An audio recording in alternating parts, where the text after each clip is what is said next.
ఇందిరమ్మ రాజ్యం వచ్చిన తర్వాత జరుగుతున్నటువంటి తొలి ఉగాది ఇది.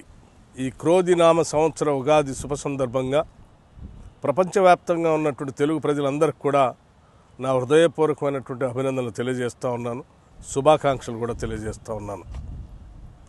ఈ క్రోధినామ సంవత్సర సందర్భంగా ప్రతి ఇంట సౌభాగ్యాలు నిండాలని, అందరూ ఆనందంగా ఉండాలని, సిరి సంపదలతో తులతోగాలని మనస్ఫూర్తిగా కోరుకుంటున్నాను. ఈ సంవత్సరం సమృద్ధిగా వర్షాలు పడాలని, తద్వారా రాష్ట్ర వ్యాప్తంగా వ్యవసాయం మీద ఆధారపడి ఉన్నటువంటి ప్రజానికం అందరూ కూడా సుఖ సంతోషాలతో వెలుగొందాలని చెప్పి ఆ భగవంతుని ప్రార్థిస్తూ ఉన్నాను.